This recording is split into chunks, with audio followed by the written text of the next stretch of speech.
This is Dan Jurgens, and if you want to have a good time, keep listening to the Krypton Report. Jason J. Lewis, the voice of Superman on Justice League Action, and you're listening to the Krypton Report. James, I got a question for you. What's that? What do you think would happen if Mr. Mxyzptlk's powers of the fifth dimension and all that jazz were given to the Joker? Oh, we're given to the Joker? Yeah, like if he got those powers, like what do you... It wouldn't make much sense. I mean, the world, as it is. Mm. I mean, just the level of power and control that Mixie actually wields. Yeah. Well, we're going to find out today as we enter what's called the Emperor Joker, which was coming up the next chapter. Oh, you have the actual book. I do. I read it on the app, but I got the book out so I could flip through it while we're doing this. So I'm not trying to go backwards through panels or... Good, because that will help me, because I have mine on my iPad, and my daughter was like, Daddy, can I borrow your iPad to play Roblox with Solomon? I was like, sure. And then I was like, wait, crap, dang it. So this will help us. Yay. All right. So this was our next Loeb Kelly era, what do you call it, story. And we are going to kick off and we're going to discuss Emperor Joker. And as we get there, James, just overall, like what are your feelings on just this whole as a whole, like just before we get into like spoil and break it down, because I had never read it until now, to be honest with you. It had always been one that I had seen, and I just had never read it. And yeah, so what is your like just overarching thoughts on the story, and like a letter grade? Okay. Well, I mean, I've read it before. I have the book. I bought it, and I've read it at least once, maybe twice before. So this is either my second or my third time reading it. I think it might be my third, but I think that it is a fun story. I mean, yeah, without spoiling it, like it's really fun. It's, what would the world be like if Joker got Mixie's powers? If he had control of fifth dimensional powers. Yeah, it's pretty wild at times. I think they skirt the line of comical and dark pretty well. I could easily see this being way worse. Mm-hmm. They certainly lean into the comical side, the like the comedian side of the Joker. With respect to how the world operates. And what's that? Well, Solomon, I was gonna say, Solomon, recently came to me and he was like, Dad, I saw some things about Batman universe. He's like, about Absolute Joker. And I guess they released a couple extra panels that I hadn't seen yet, other than that one. And he was like, oh my gosh. And he was like, this is crazy dark. And I was thinking, yeah. And then I'm like sitting there thinking, like you just said, how dark they could have went with this for the idea of Joker with Mixie's powers. And I think they made the right call here of not going down a super dark role. Yeah. There's some interesting Easter eggs throughout as well. I've read this book a few times. The Loeb, McGinnis, Kelly era is a pretty good era of stories. So, I mean, this is probably one of my more, favorite arcs kind of in the mainline canon books. So, I mean, I give this story a probably a rating of like a B plus. This is my first time reading it, and I've come to really appreciate, like, I've always liked McGinnis's art, but I really have liked it more and more. I'd give it a B plus too. I really like it. I don't want to say I feel like there's something missing. But it was good. Like, it was interesting. Like, but this story ran for 9 issues, right? Yes, it did. 9 issues. Yep. I'm looking at it right now and make sure. Through the titles, of Superman Action, Superman the Man of Steel, and Adventures of Superman, and Emperor Joker Special #1. So that's why we get the 9 issues. And I think sometimes I kind of wish, like, a story like this, it had just been Loeb or just been Kelly or something, like, how, like, we get these stories now where, okay, you have Scott Snyder and Joshua Williamson writing the KO main books, and then you have the other people writing the tie-in books or whatever. Yeah. And I'm just kind of like, I kind of wish it was like that in this story, instead of like Loeb, then Mateus, then we're passing it off to different teams, because I feel like it just, I don't know, it doesn't, I don't say it loses something, but I feel like it does. Well, there's little changes, the different aspect of the story that's changed, the point of view that's changed a little bit, what they're adding to or what they're not carrying over from the last part. The continuity changes a little bit. Plus, of course, the artwork when it changes to a different. So it's trying to have feel the same throughout the entire story arc with different teams. Right. It's And just that's it's just part of the continuity. And that's what I'm saying. Like, I don't know, but let's get into the story here. If you've not read it, it is on the app. The individual issues, or you can do an omnibus. That's what I read out of. When I went to the app and I just searched Emperor Joker, I just clicked on the storyline, and it had all issues in a row. So I read them all issue by issue. See that, and it's weird Beginning how with you can do that, Superman like 160. storyline. Mm-hmm.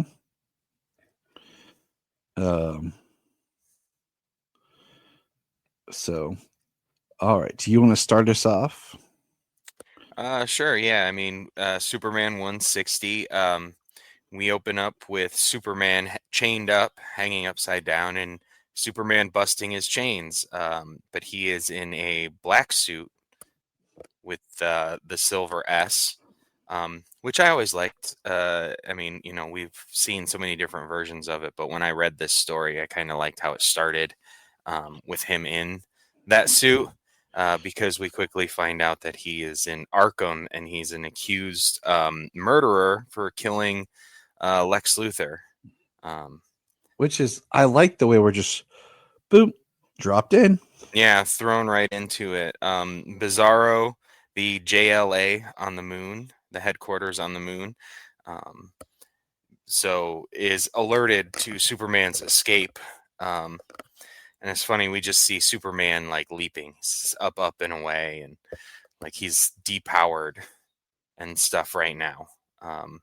We find out he doesn't know like who he is. Like he's supposed to be this murderer, but he doesn't feel like that's who he is.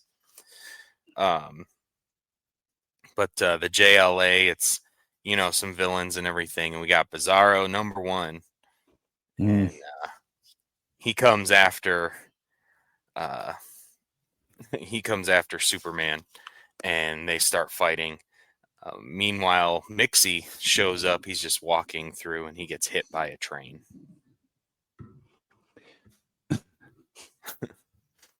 I love that's kind of on repeat for him. That's his day. Every day he's walking along and he gets smoked by a train. What's so much of this first issue is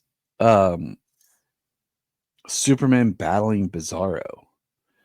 And then he goes into headquarters and sees Lois.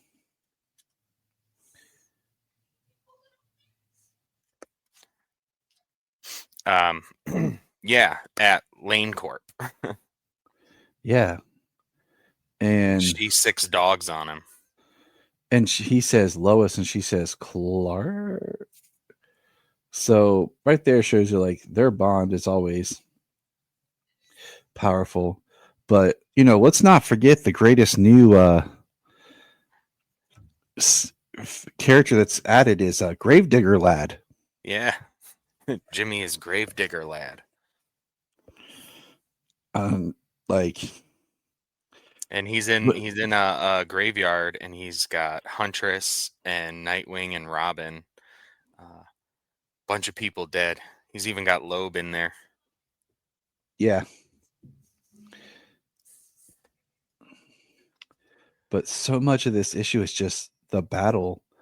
And we see Aquaman, and wow. Yeah. Wow. But if Aquaman cannot go in the water, then no one does. With Superman back in Arkham. Bizarro uses his heat vision on him. Freezes him. Yes.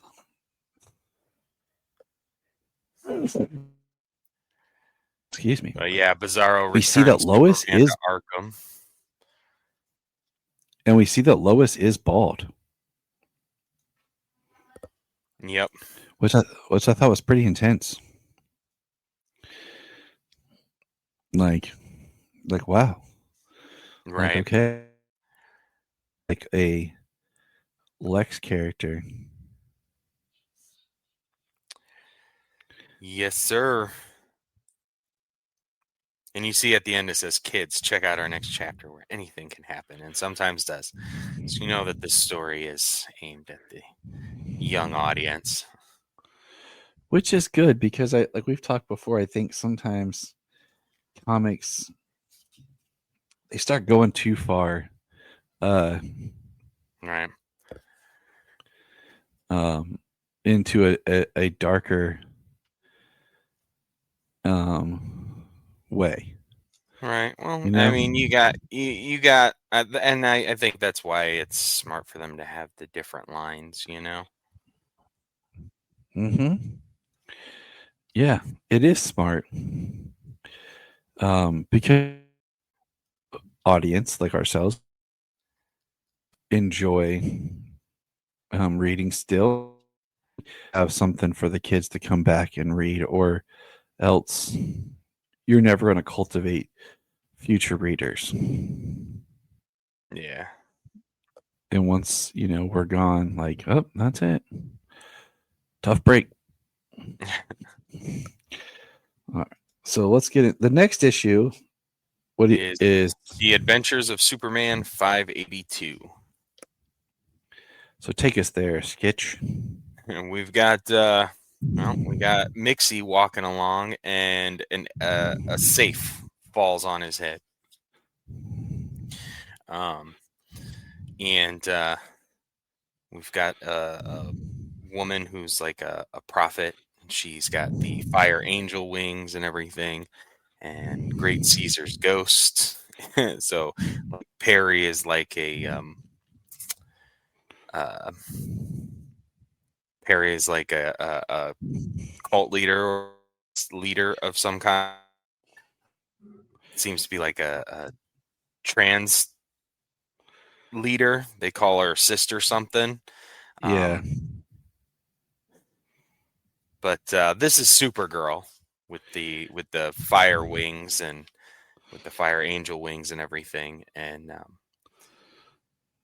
she's seeing Superman. She's seeing Kal-El. It is interesting. Is like, that like if the Joker had Mixie's powers, like how he would be limited, like what he could or couldn't do, because it is crazy to think like he didn't just wipe out like all the heroes or depower all of them. He like messed with them. Yeah. Well, for him, as this whole book goes on, we see that it's a big joke to him for the most part, just screwing with everybody. Nothing is supposed to make sense, because in the Joker's head it doesn't. So, and I've heard like the Flame Angel Wings is some chapter there of Supergirl.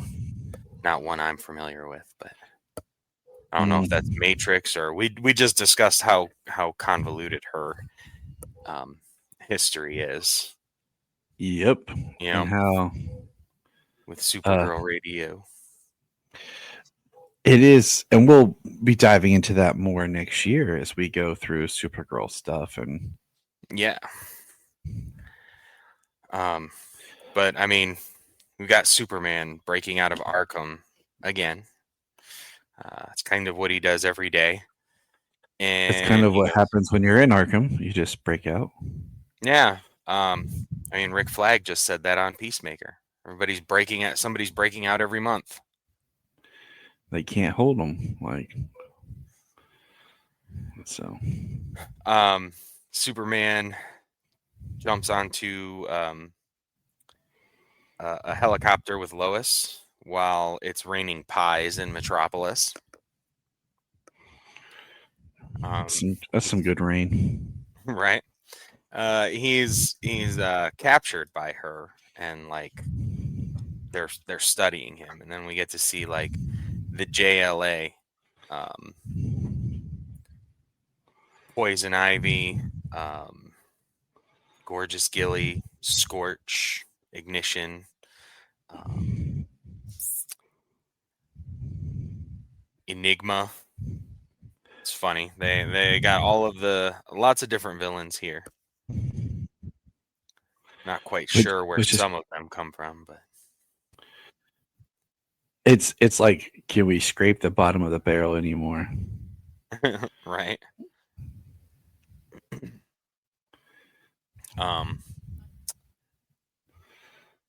then they go into some other characters. We've got the Flash fighting what is it? The turtle. And the turtle bites Jimmy and turns him into the giant turtle boy. Which just seems like something Joker would just have a blast with. Yeah. Yeah. Something he remembers, I think, yeah, he has a blast with. Then we've got a guy who's like a mad character, like from the Mad magazine, but he's supposed to be like the serious person.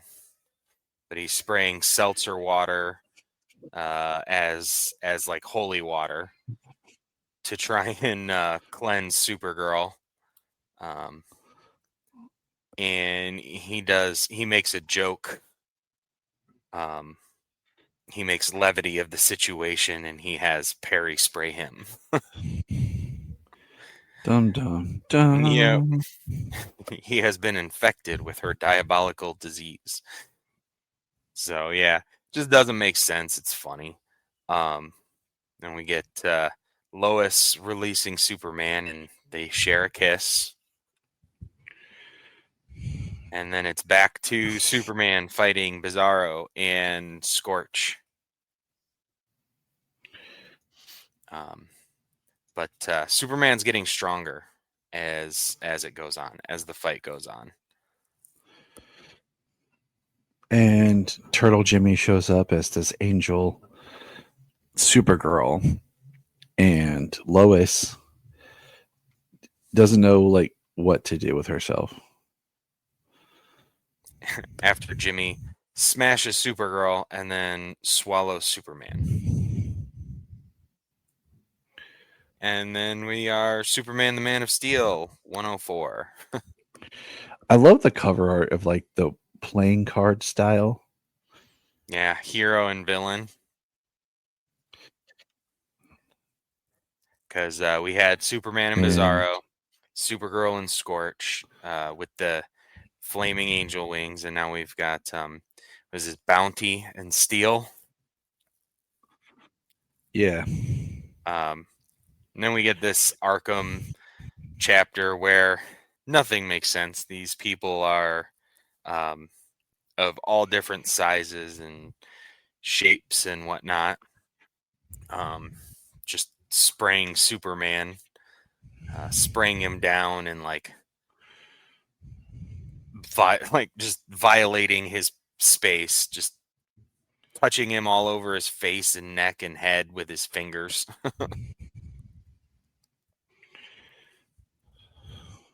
But the SS Arkham is the UFO of irrationality. That's just the it's just a weird statement, period. Right.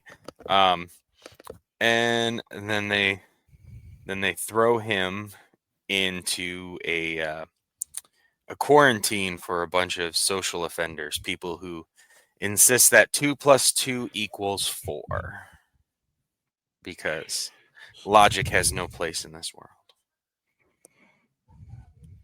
And this is where Superman comes across Hank Aaron Irons, right? Hank Aaron or Yeah. Hank Aaron Irons. Okay, thought it was The that. name is Hank Aaron Iron. I think. But he's reciting equations in his head, and in this world that means he's mad. But Superman knows the same equations, and so the fact that they both share something that's supposedly a delusion at least warrants some further investigation. And so they break out of Arkham together, and they go to the steel statue that is down on the docks, where Irons is retrofitting it to be a steel suit. And Bounty shows up. Which is neat. And Bizarro shows up. Superman unleashes his heat vision for the first time, something he didn't know he had at this point. So he's starting to gain more of his powers back. And then Bizarro shows up. Yep. And John helps beat Bizarro. We see Mixie with the train. Yep. John hits him into a building, which topples them over like dominoes, which stops the train from running over Mixie. So change the course of events until he's smashed by 10,000 Good job. anvil.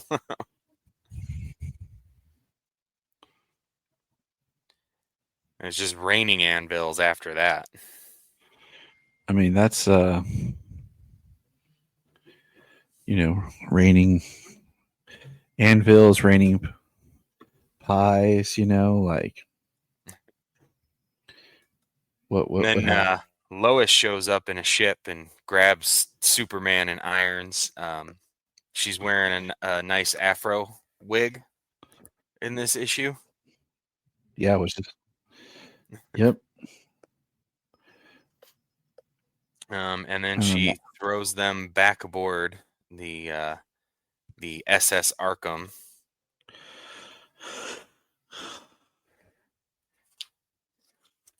I think to just continue fighting at that point, because that's the end of the issue.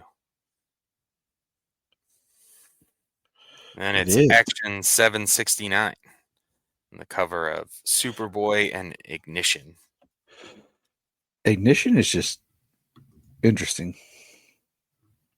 Yeah, But I like this that he works at Super Burger Boy, and there's right. like Guardian, and like the battle just busts into the that we see Superman and Steel, and Superman makes a fake pair of glasses, which I think is interesting, like with some wire. Right.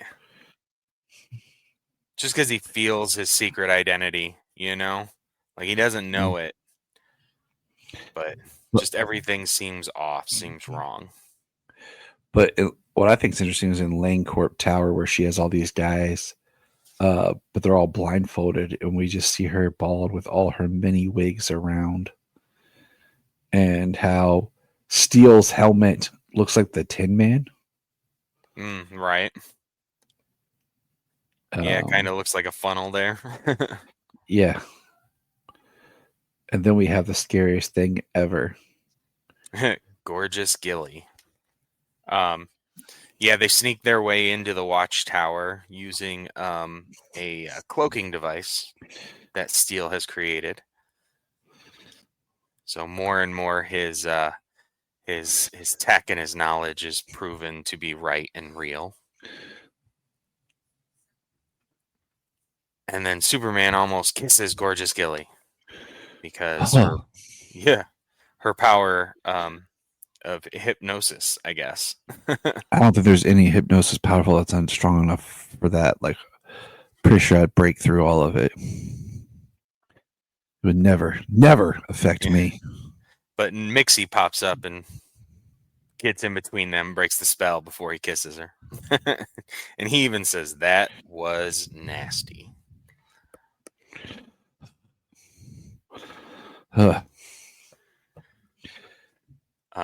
Super Burger Boy is completely destroyed and leveled by Bizarro, and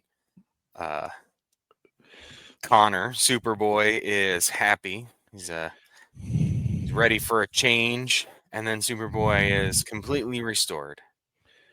And he gets so upset that he uses his fists and his tactile telekinesis and destroys, the sidewalk, and is excited over the fact that he knows now that he has some powers. Yeah, because it's all destroyed. Yeah, I go home and turns around and it's rebuilt.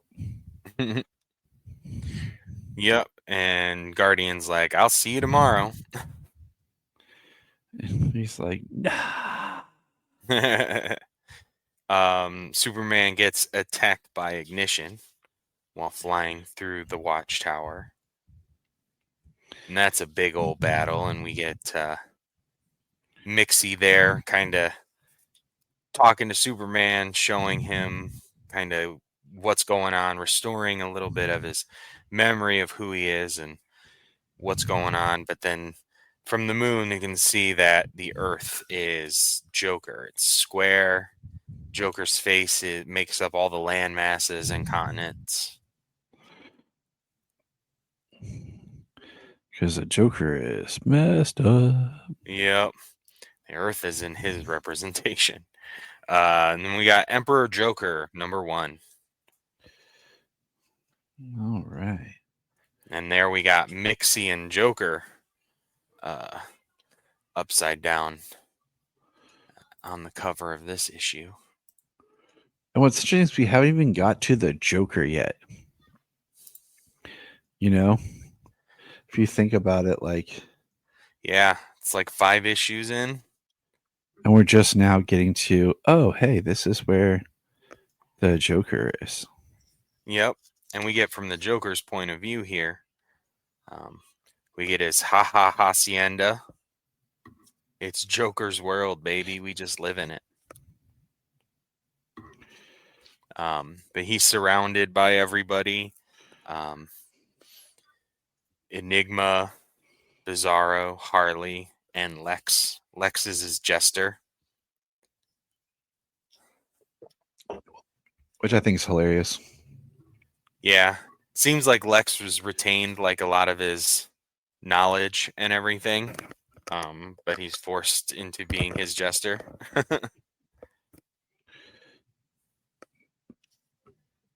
Well, yeah.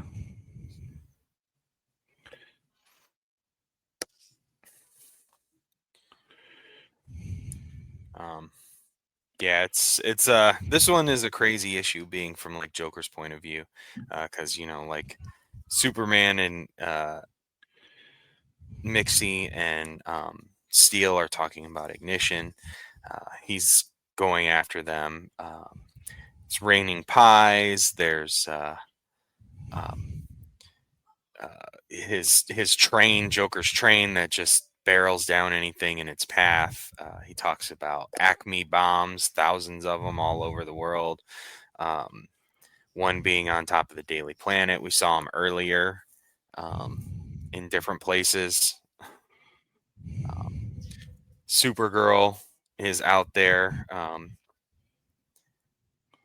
She doesn't know like particularly what's going on, and she runs into Superboy, and they join up. They join forces.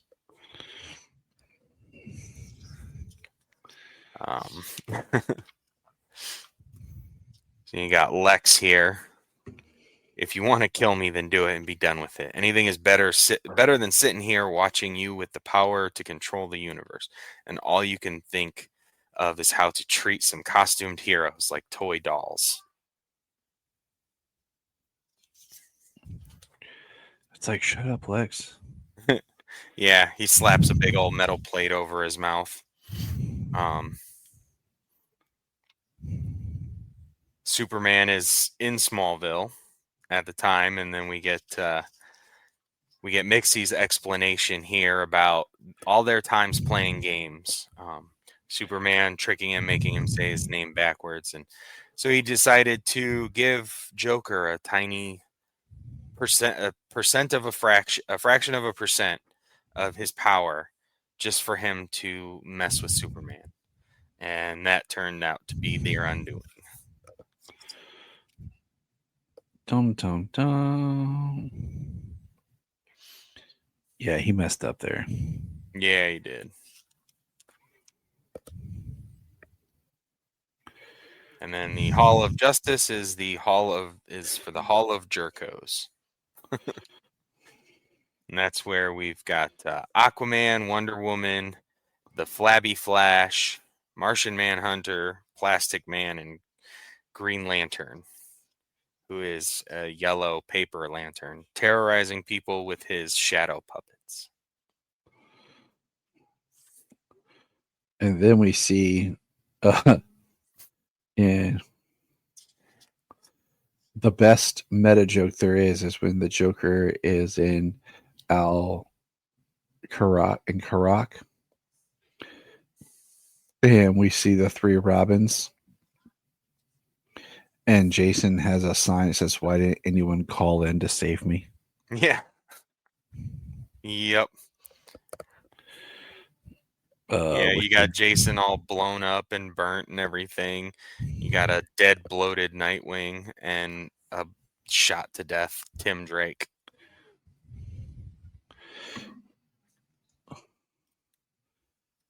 Which is crazy. And then we have Superman fighting the Justice League or the Justice Jerkos.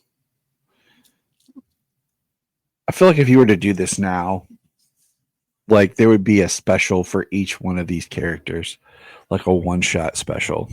Yeah. Right, give them a full pass for this universe. Yep, they're like, oh, we need it. Like, we're gonna milk the crap out of this. But sometimes those one-offs can be really good, though. Oh, I know they can.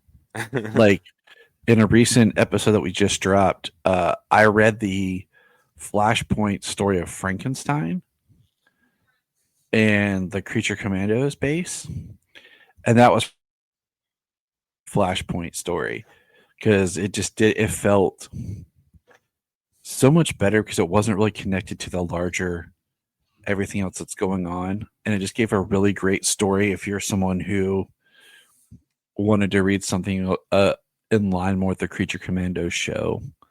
So that one off was something that was like a real treasure I just recently discovered. Ooh, nice. I'm gonna have to check that one out. You have to throw me the link to that or something. Yeah. But we get to see the quintessence and Darkseid. That Joker has the anti-life equation now, and Joker kind of sees it, and he just messes with them as well.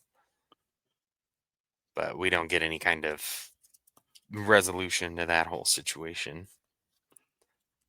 No, we don't. Then we get Superman, Supergirl, Superboy, and Steel kind of in there, and Lois kind of all set, more normal. Lois less so, but she's standing with them, opposite the Justice Jerkos there, but they're all in their original costumes and everything.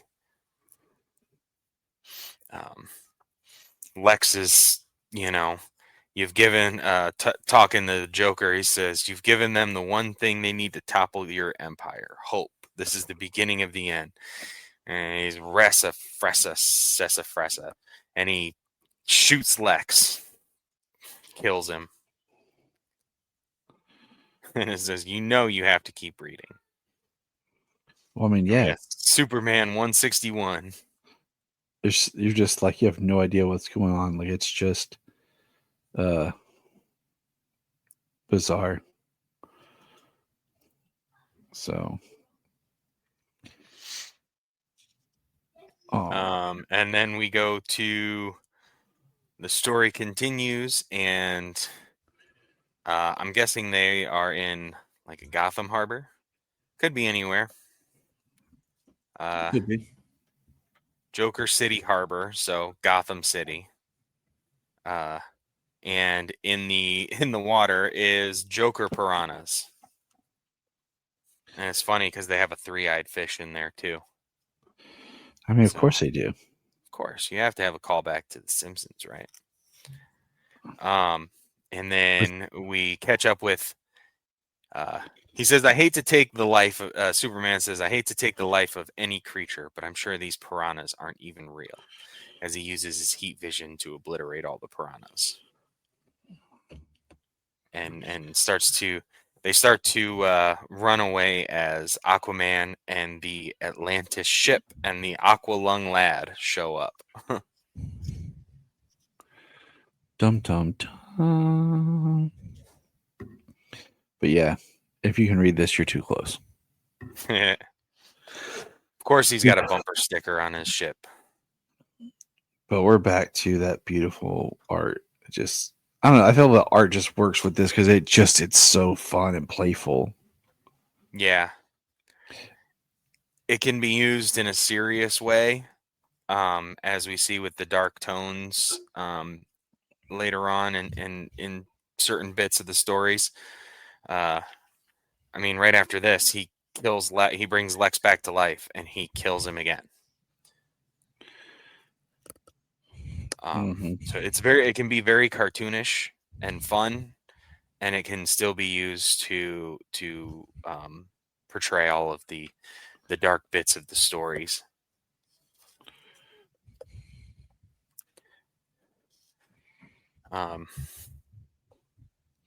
Superman kissing Lois again. And he's going to keep working it. Yep. He's going to keep going until she remembers him. He's like, you will remember me. Yep. And then we got Give It Up Now, Bounty blasting a gun. Kind of traces them like Darkseid's Omega beams. And they bring them all right back to him. And they blow up Bounty. And then they start fighting Ignition and Bizarro #1.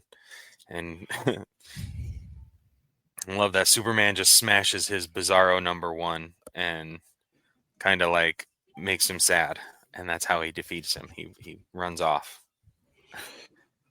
And I mean, of course, I don't know if we meant you said it yet because the kids are running behind me, but Yeah. Superman's back to his regular suit now. Yes, he is. He's in his regular suit. Supergirl is in hers, and so is Superboy.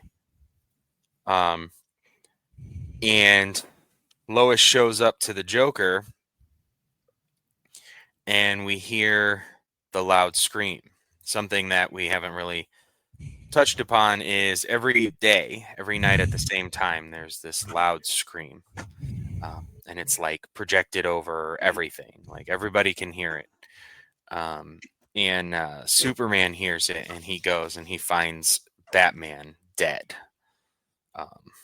Painted or cut, whatever, with the Joker's grin across him. And that's the end of the issue. And it's super. What's that? At the end where it says the Dark Knight returns, but not how you think. Yeah, right. So, because it's pretty awful. The Adventures of Superman 583. Got the cover with an angelic Supergirl. Superman. It opens up with Superman before Batman's dead body, hung by the cape, staked to the wall. He takes him down. He buries him, gives him a tombstone, and out he digs. Batman digs his way out of the ground. We're with Joker and Lois. I have the hots for Superman written on her face. I mean, of course. Steel tries to well, he just gets slammed against the wall. And he's back to he has more of a regular mask now and not his Tin Man mask. Yeah. Mm-hmm. So I thought that was not sure why Gravedigger Lad is saying Shazam. Right. I thought that was very interesting. But nothing happens.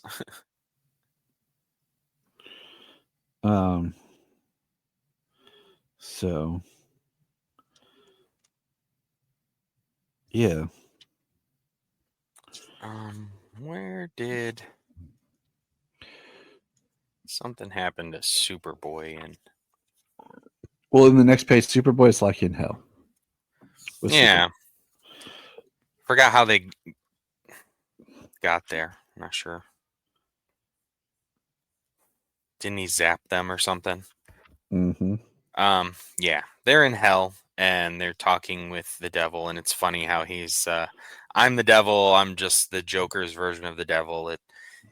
Hell kind of goes across dimensions and everything, and like this is just how he has to play it here.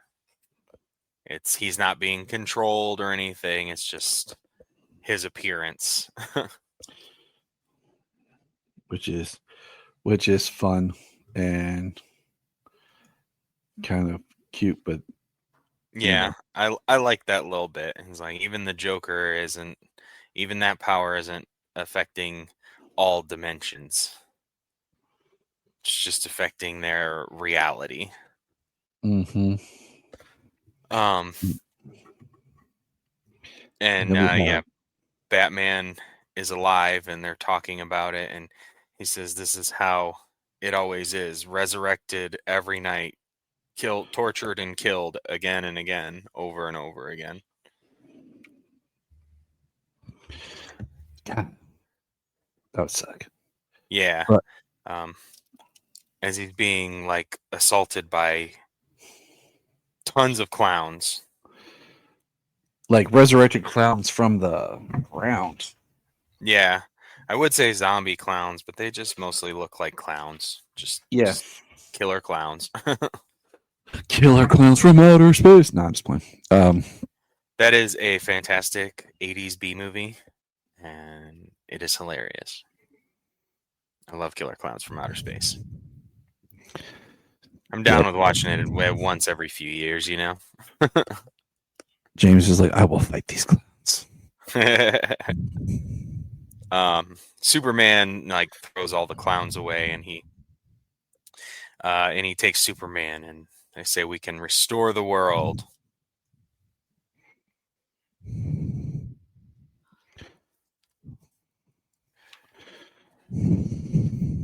We're back in hell, and they basically they're not going to hell, and they're back in the world. They're just popped in. It's like, welcome back. Aren't you the least bit surprised to see us just popping in like this? And Batman's like, no. Yeah. No.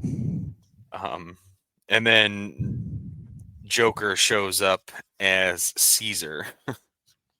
Kind of throws them all into a coliseum to fight the JLA versus the Justice Jerkos. Which is interesting.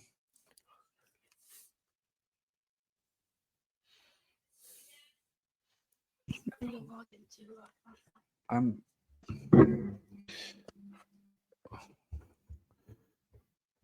like the giant battle though. And then Supergirl gets her regular costume.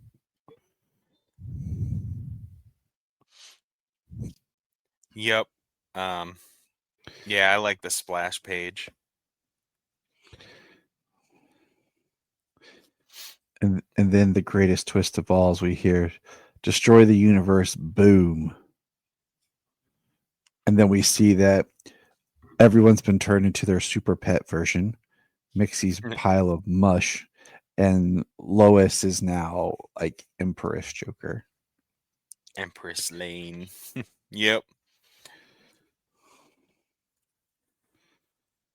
And which takes us to Superman, Man of Steel 105. Yep, Lois betrayed. Yeah, Lois betrayed him and brought out the kryptonite. Tonight. Yeah. Yeah, we got a statue of steel and bleeding, wounded Batman and the universe breaking. Superman is Crypto, and Superboy is a monkey, and Supergirl is the cat. Steel is the horse.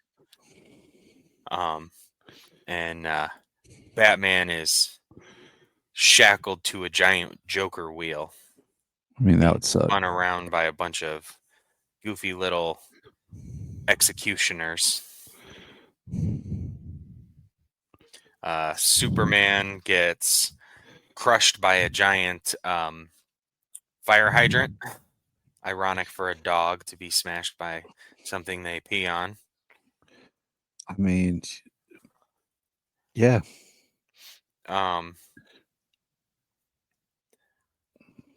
Grave digger lad wants to kill the other animals, and Joker is like,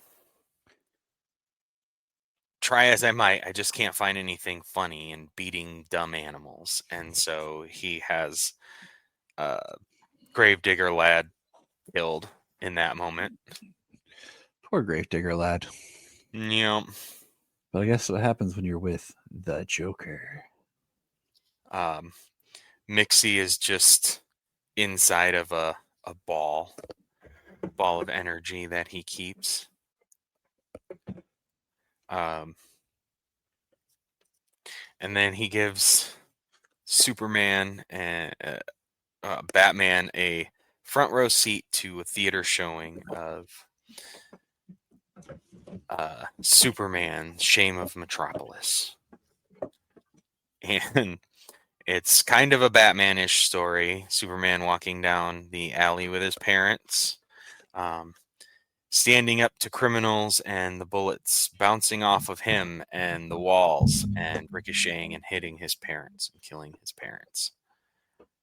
Which, Now, was this issue wasn't? Was this issue written by Mateus? JD Mateus. This issue is Mark Schultz. Okay. Doug Monkey. It just kind of reminded me a little bit about what do you call it? Speeding Bullets. Ah, gotcha. And then we see Superman is a comic. Clark is a comic artist where he's drawing the Justice Jerks all in their Justice League forms. And you got Hank Irons there with him saying those aren't authorized illustrations and you have to destroy them. And Krypton Man shows up and he sees him and then Clark says no and whacks him away and throws him, and all the ants, all the artists or people are killed within the comic studio. And he runs off, his shirt ripped open with the Superman symbol, and it's like, see, Superman's a mass murderer. It is. And he goes home to his children, which is Superboy and Supergirl, and they're talking about his rampage on the radio that reports he's killed millions of people. He hugs Supergirl and breaks her back and snaps her. She's dead. His heat vision, emotionally stricken, his heat vision blasts and kills Super Burger Boy. Which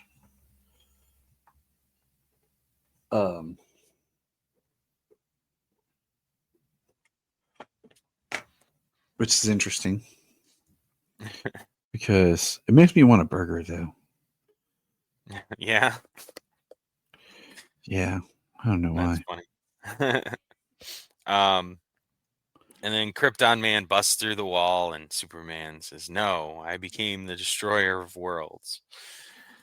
And then technical difficulties. It says he outfoxed you. So took himself out of the game before you could figure out what would break him. And Superman is kind of floating amongst the cosmos where he speaks to the Spectre.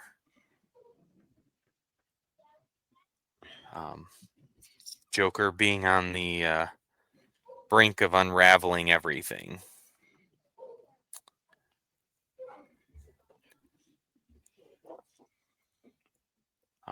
He says, but if so much is at stake, why haven't you moved against the Joker? Why? Because, Kal-El, it is taking all my remaining will just to pass on this feeble alarm. Because very soon he will have me helplessly caged like all the others. And he kind of disappears. We saw we're getting the Spotify open and we didn't know the passcode. So and the show shows back up. Lois walks in and the kids are dead, and he zips out of there with Lois, and his acceleration was too great a strain and it snapped her neck and killed her. And says, Lois Lane came to me. She says she knew something was wrong. I saw it in her eyes. She believed in me, and that's more than enough. She brought it all back. She made it all clear and true. There is more than endless madness. This isn't my world. Do you hear me, Joker? I will never bow to your lunacy. I will never give in to a world so mindlessly cruel. I will always fight for a better world. Yeah.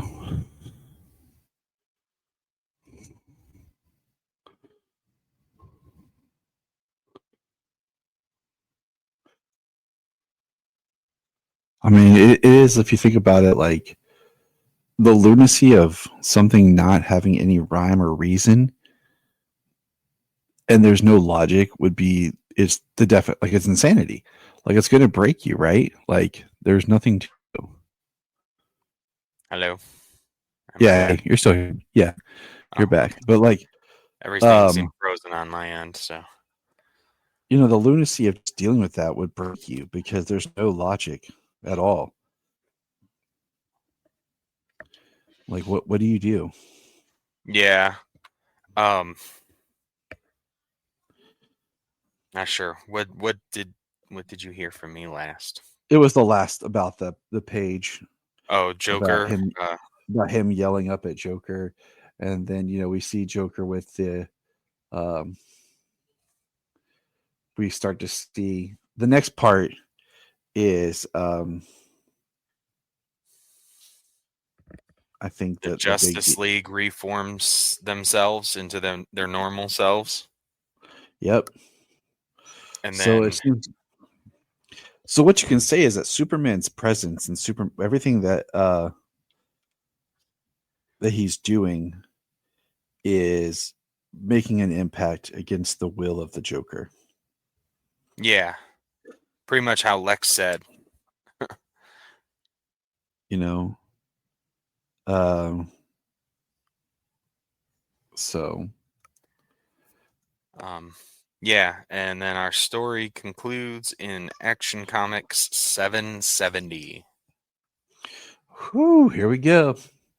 Yep. Joker with his shirt honk if you love dolphins. Which is Funny. hilarious. Yeah. The last chapter. He who laughs last. All the Justice League is basically dead. Torn apart in front of him, in front of Superman by the Joker. He smacks him with a hammer, kind of knocks him out. Ignition does, maybe. Yeah. Joker has Spectre in a cage, just like he said he would. And he's talking about destroying all of reality. And the JLA is not quite on board with him destroying everything. And that's usually how it is. It's even the bad guys like, hey, like we're not that crazy that we want everything destroyed. Yeah. Like we want to, be able. We want money. We want control. We want power. That's what we want. We don't want everything gone. Exactly. We don't. We because we're not that, crazed. So and then we got Joker reading Lois's text, her inner monologue, the stuff we're reading on the page. It's funny how he says he can read it. It's all over the room, floating like big captions. It's hilarious. Superman hung upside down. He says, "Hardly one of our world's finest moments, isn't it?" That's hilarious, though, just because it's like how you can put it in there without being, too much. Yeah, it doesn't feel like it's a forced pun or anything. It works in situations. He says, "Sorry, I know you can't answer me, but I'm not accustomed to helplessness. I don't know what to do with myself. How do we stop a psychotic with the powers of a god?" And Batman is clicking with his teeth in Morse code, and he tells Superman to kill Joker. And he says, like, "Good Lord, what has he done to you?" And this we can hear a flock of vultures swarm in and rip Batman apart. And he goes into detail about how he can hear it piece by piece, flesh being stripped and him being eaten, and saying that he's gone through this every night since the madness began. Every night he's tortured to death. The only constant in Joker's nightmare. Every night. There are many ways to kill a man. listening to my friend disappear in chunks down the digestive tracts of demons. I go through them all. That is harsh. Yeah. And then we've got the JLA and Lois getting Lex. Harley questioning if she will, if all her years of service and love and care would kind of gain her something, would count for something for him to spare her while destroying the entire universe. And he gives her a kiss and he says, "You're right, Harley. It should count. For all your tears of service, you get the best seat in the House of Armageddon. Say goodnight, Harley." And he puts her in the stars in the sky. Which is crazy.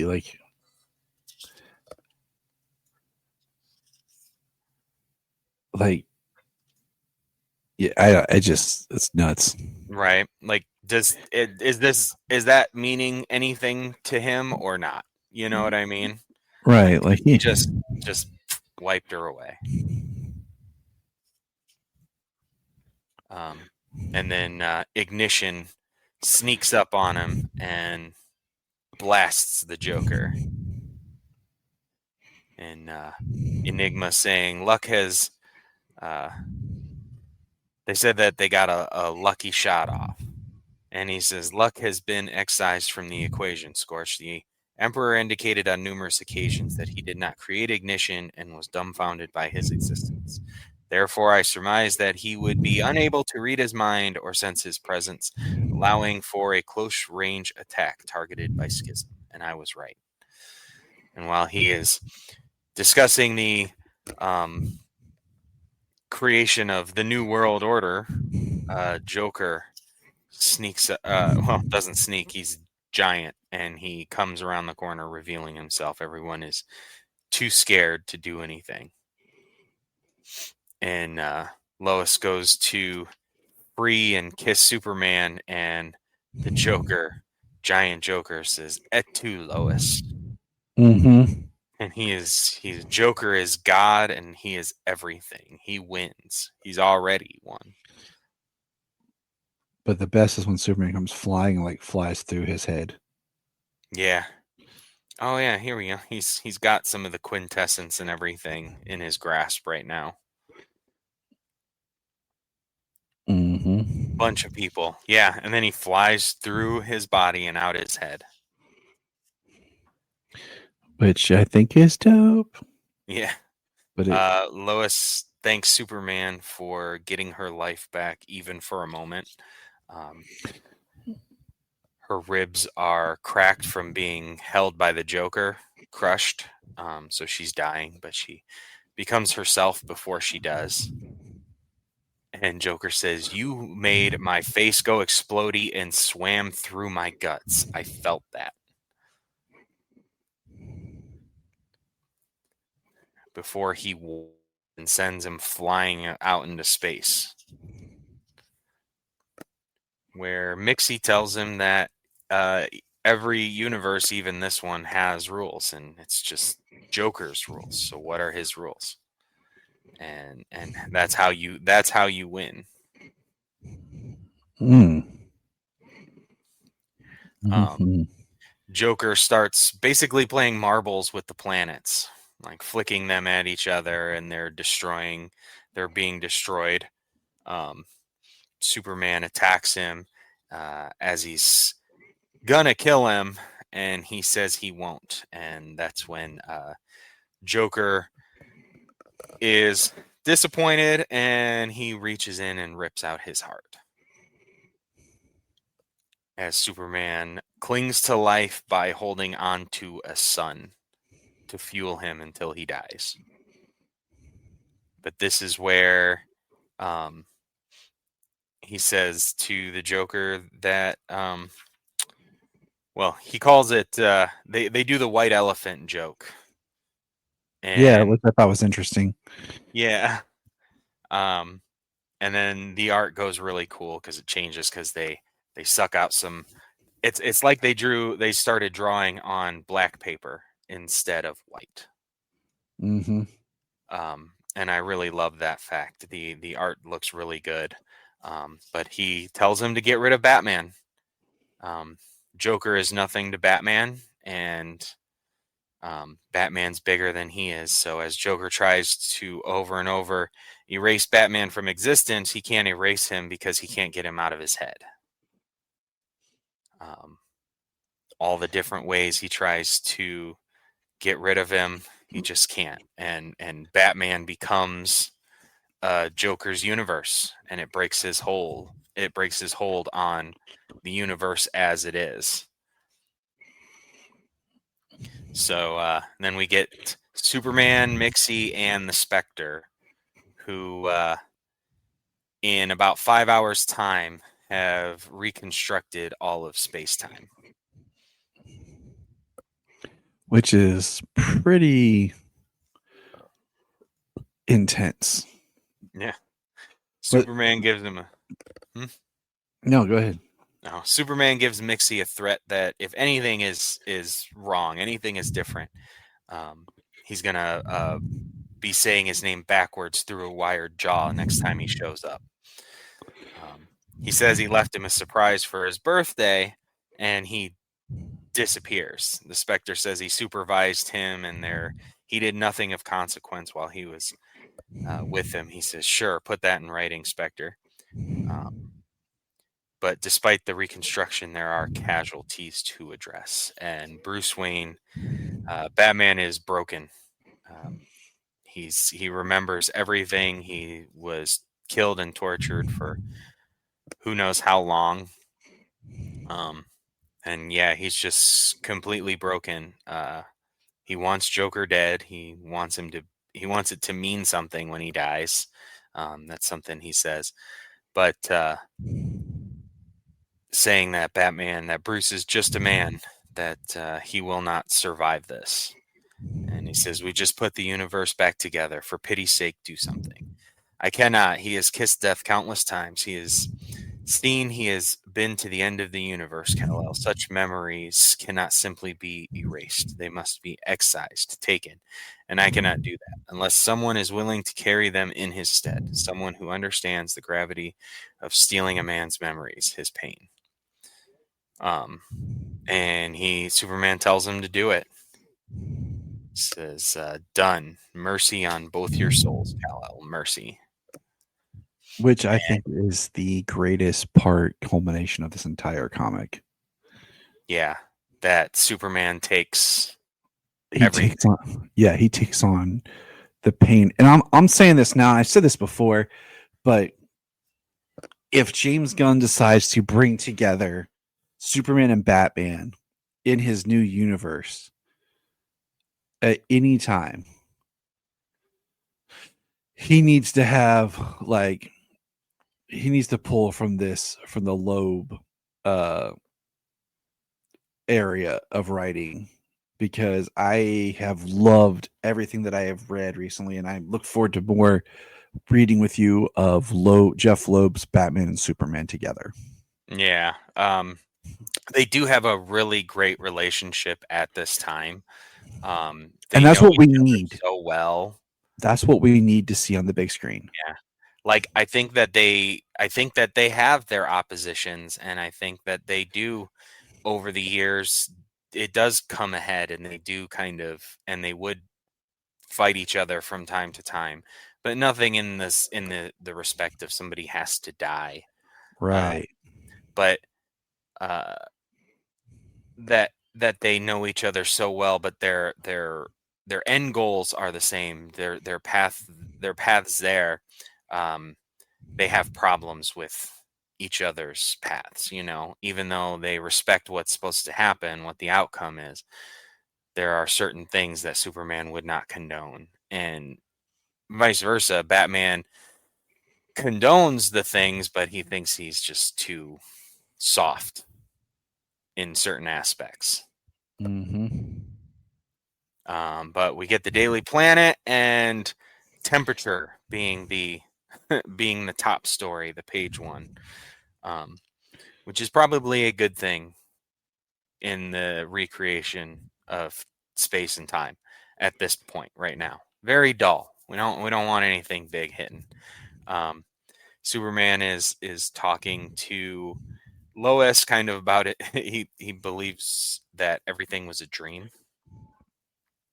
A dream that he had. Because only wasn't quite him. Bad skin. He talked funny and said, "Me, am your biggest enemy" a lot. Lois is quickly snatched up without being seen. She says, "Are you insane?" He says, "You have no idea, Lois." The newsroom was packed. He says, "You wait until my." She says, "You wait until my husband finds out about this tough guy. Then he'll put a mild-mannered beating on your." She says, "Clark, what is it? You look like you're going to cry or something. Are you okay?" Yeah, I'm perfect. Just had a rough day and wanted to get a dose of reality. And yeah, which is just, I mean, it's crazy because how often we talk about Superman as being a man, you know.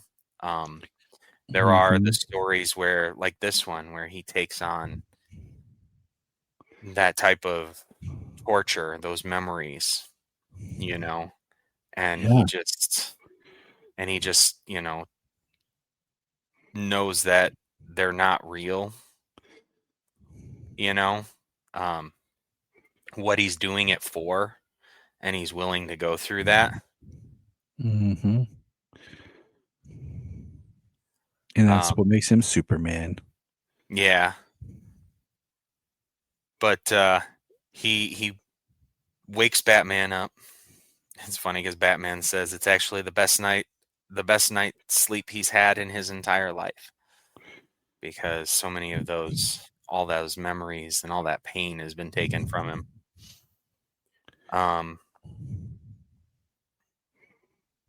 And he said he wasn't dreaming, but just questioning that he had a hunch. Superman has a hunch that the Joker could be up to something.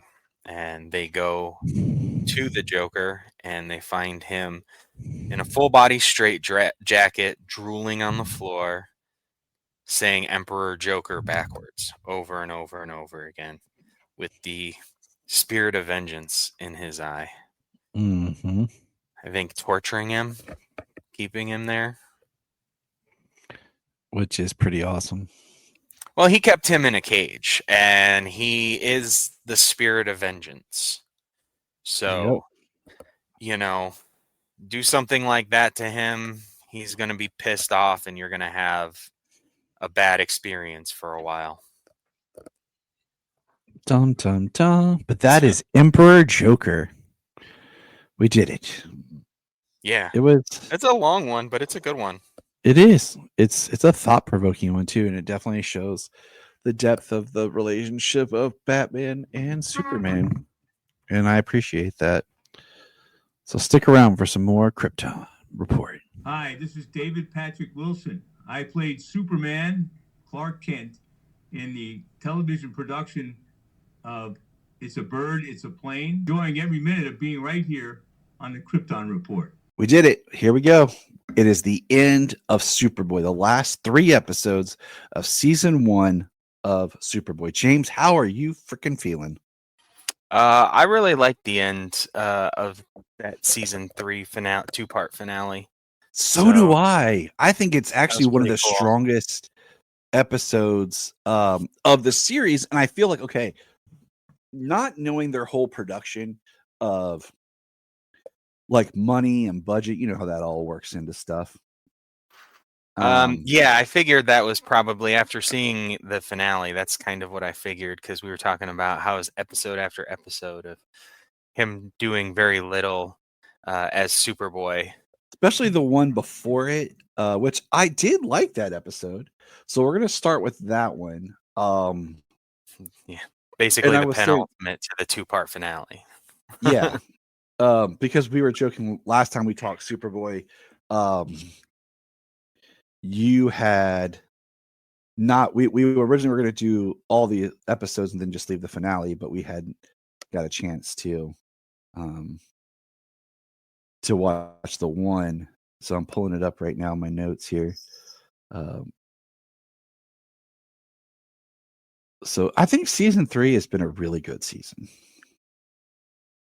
I've But enjoyed watching it. There's been some good episodes, and there's definitely been some episodes that we basically forgot after we watched them. I don't remember much about that episode. You know, and I mean, and that's, and I mean, that's, isn't that kind of just like with this type of storytelling in general? Well, yeah, with this kind of episodic and then 26 short episodes for a full season. You know, and how we used to tell stories and, you know, how TV used to work compared to now where everything's like tight, you know? So, okay. Right, It was less called filling the airwaves, but telling just more stories. The Standoff. Yeah. Clark becomes one of many helpless victims in a hostage standoff.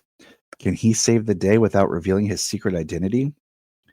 This is kind of like a bottled episode in a way, but it's not because there are guest actors. And those guest actors, you know, would make it not bottled. But Yeah, but it is a single location. It is all inside of the bar where they're having the celebration. what did you think of this episode? Well, I mean, when he first got the gun pulled up on him by that one guy, he was alone. He's Superboy, like, so it was funny how he just kind of rolled into it so the whole episode could happen. But I think he could have stopped it at least halfway right then and there. It's crazy just because my favorite part, okay? What's funny is my favorite part is if you watch, he like, you know, reveals his shirt to be Superboy and everything like that. And if you look when he ties himself back up as Clark, his shirt's still like buttons are undone. You can see the blue underneath. Like when everyone comes in, they're like, Clark. I'm like, you can still see that he's Superboy.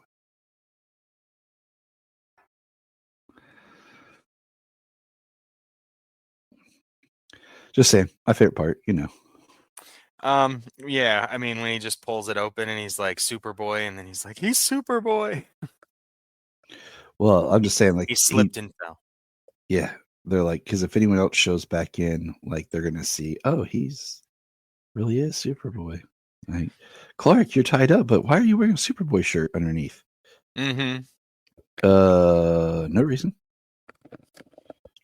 Why are you wearing the suit? It makes me feel strong and powerful. That's hilarious. So, it was a fun little episode. You know, and like how they had to keep trying to turn people away, you know, like, hey,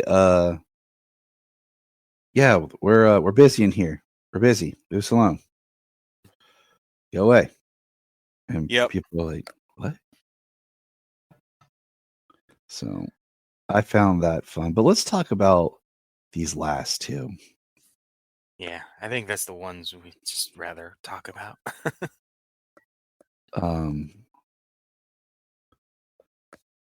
So the first one, it's called The Road to Hell Part 1 and Part 2.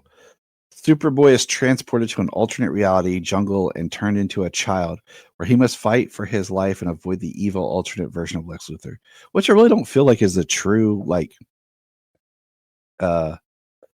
you know, bridge of what that story is. No.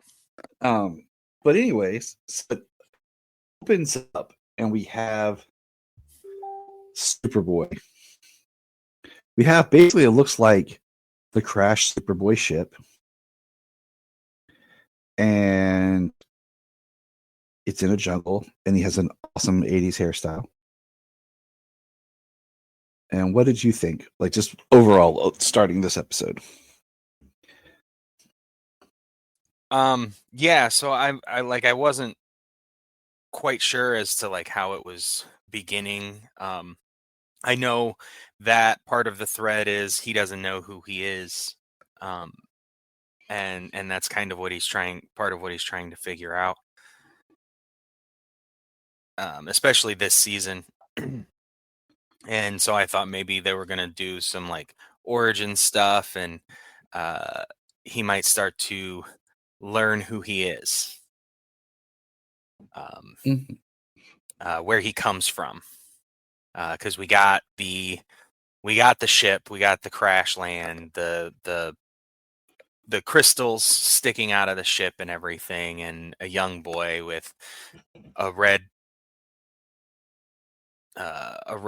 thing on, wearing a red thing covering him up, and you see the cape billowing on the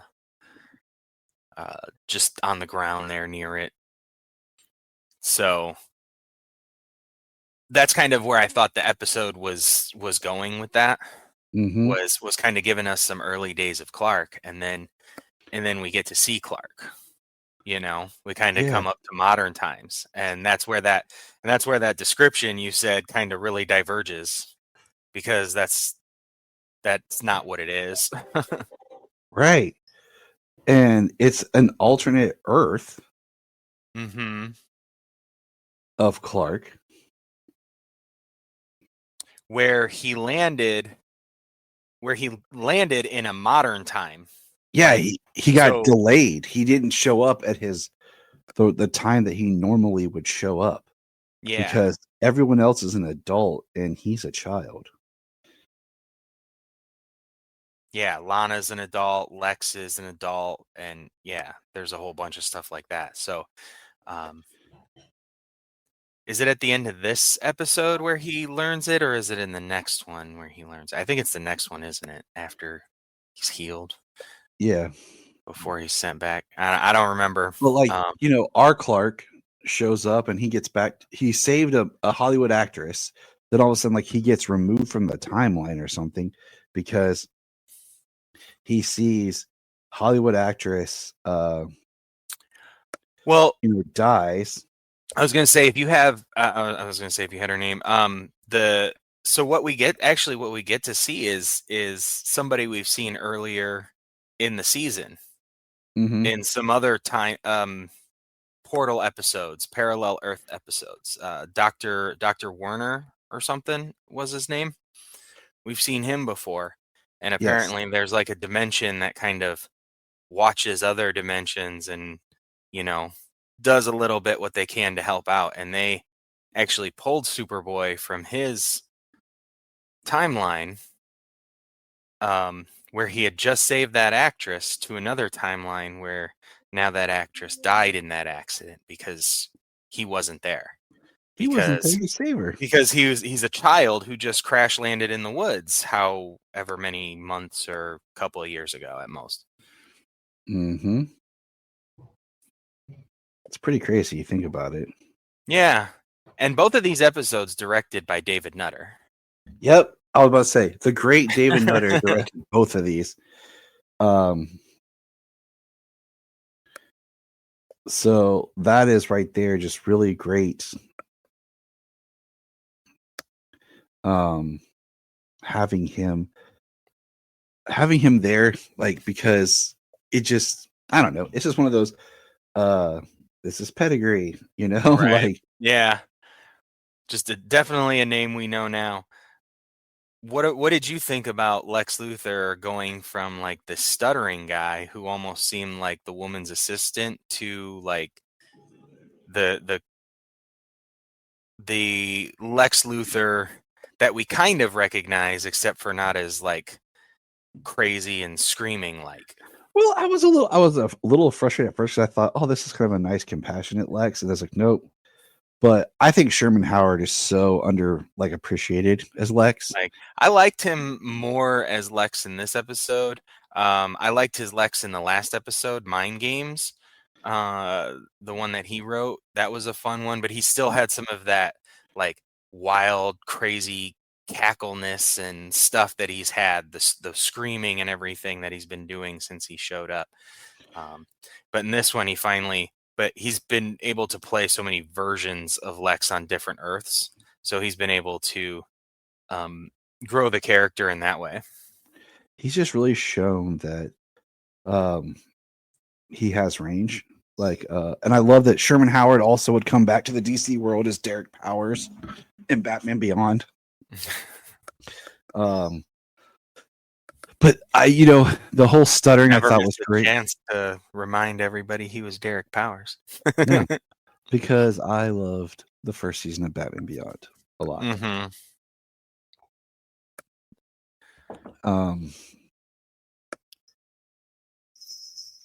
So he ultimately stabs Superboy with a chunk of crystal from the ship. Yeah, he does, and that's what's great. Our Superboy. Let's just kind of not the child Superboy.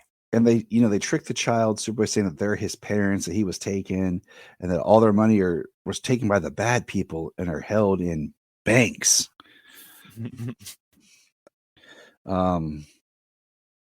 So I thought that was pretty funny.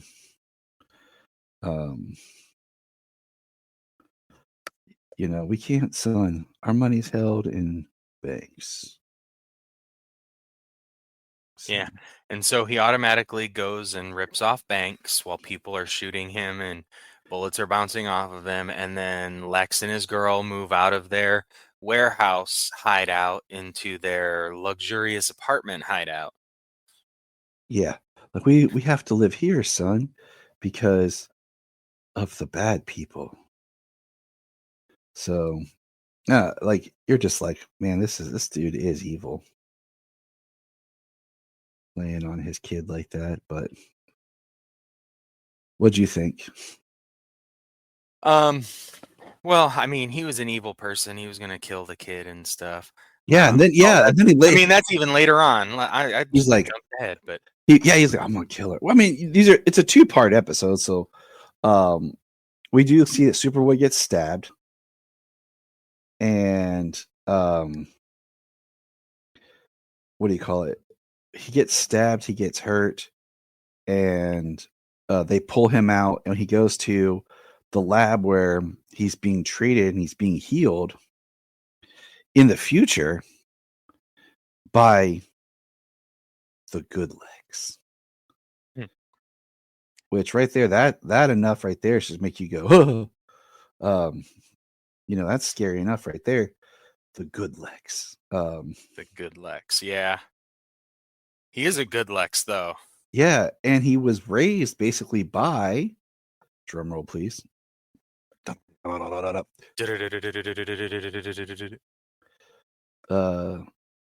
Superboy from the future, like an older Superboy. And was he raised by? That's what I took it as. Basically, he okay. raised him and and changed Lex's future, and that's how I took it. Well, he absolutely could, because we find out that the time warp this one landed on his Earth during the Great Depression. So he's much older. He's been around a lot longer. And he's played by Tarzan, one of the many actors who played Tarzan. One of the many, yes. Very many who have played Tarzan. He was like it said, I think if I remember when I was doing the research, like the 15th actor to be Tarzan. Oh, my goodness. And I was like, there's been that many Tarzans? Well, I mean, since they could take pictures in a reel like that, you know what I mean? They could just get a guy out in a loincloth and some trees. Yeah, I mean, so man raised by ape is probably one of the oldest folk tales there ever was. Yeah. So I thought that was cool. Like it's kind of like, Tarzan, this classic literary hero, to this another literary hero, because Edgar Rice Burroughs created Tarzan, did John Carter on Mars, which some people say is an influence to Superman. But so yeah, like like it's very interesting to say that, to me, just how Well, that's a really awesome connection. I do like that. So yeah. But he is, and then our Clark, wakes up and is all freaked out because there's Luther, and he's like, ah. You like my expression? Yeah, and he tries to choke him out, but old Superboy, old Superman, I'm sure at that point. Yeah. But they never call him by it. Do they ever just, or do they No, only they just call him allude by to Clark? it. He says at like one day, No, I know they don't say it. I can't remember what they called him. Oh, if yeah. they called him Clark or yeah, they call it Clark because they allude to Superman. he Like does. him one day being called Superman and stuff. But yeah, he he intervenes, grabs his hands off his throat, and while he's in a panic, still trying to go after Luther, gives him a backhand. Oh, tells dude. Superboy to calm himself down. That was great because he gives him a backhand. He gives our Superboy a backhand, and he's like, "You hit me? How?" Yeah, it hurt. How'd He's you like, do that? and I will say this: he looks great as old Superboy, kind of in this very Marlon Brando, Jarrell-esque look. It does. I like it.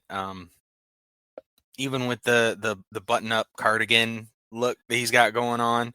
I love it. The white hair and the spit curl. It looks great. I like it. I think it works so well. Like, I think it just works.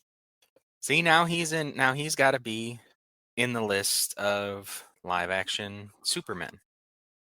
Oh, that. Or at least on the level of not, but Clark on TV. No, like, hey, I'm with you, bro. I am not against it. In his 2 episodes, I think he did a really good job. Well, see, ladies and germs, James makes it. And then the biggest, like, we have Clark, basically, he's telling old Clark, we have to basically save, kid. Go to that Earth, save that kid. And they're like, no, it's not really our thing. Like, and the funny thing is, why'd they send him there to begin with? And now that he wants to go back and... Well, they were going to send him, like, I think it was just they got messed up on where he was going. That's how I kind of took it.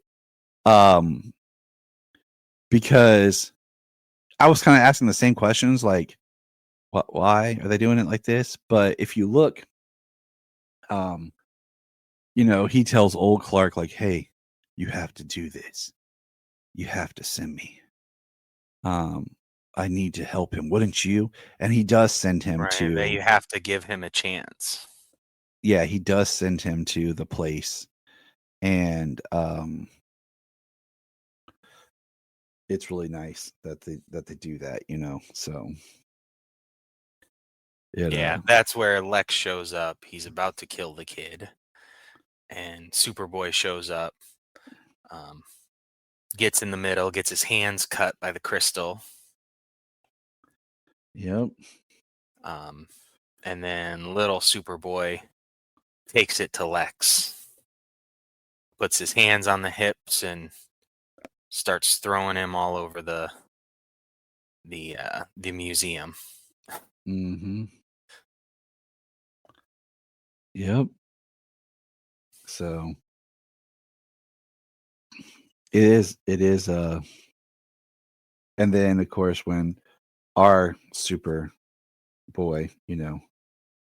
gets him out of it, like, what are we gonna do?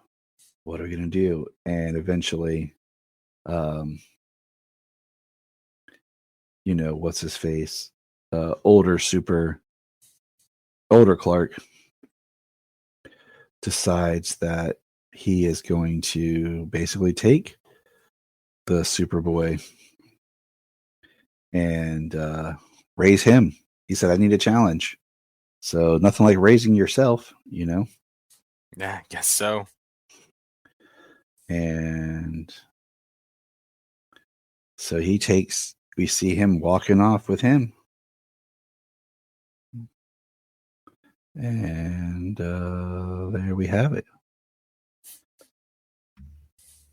So, and then our Clark gets back to, his place. You know what? Something we didn't even mention about the whole episode. We've got a different Lana in this episode, and in these 2 episodes from Another Earth, where she's never met a Clark, and she's like this. I don't even. She's very she's just very dolled up. Yeah, and like it's very interesting because we get certain lines that are kind of funny, where she's like,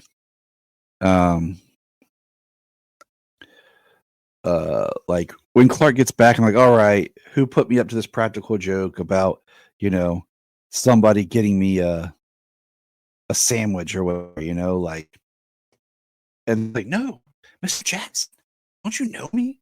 Get out of here, kid. I don't know who you are. Right. Yeah, Clark being in a world that he doesn't even know. Nobody knows him. I feel like okay, that I get that scene, but at the same time, I'm like, okay, you are seriously taking up so much time. Like I'm like, because this whole part right here, like, just we get it. You sold us the fact that,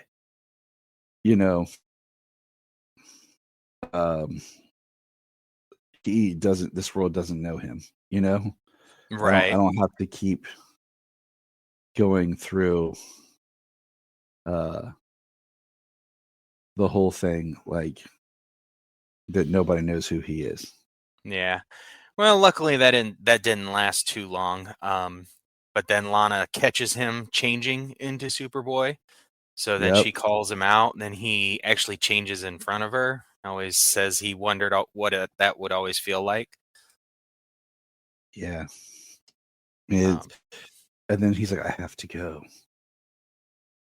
And he leaves. Yep. Got to go back to his world. So, yeah. I mean, it's a really good episode. Like, it's almost one of those, like, hey, if I was, introducing somebody to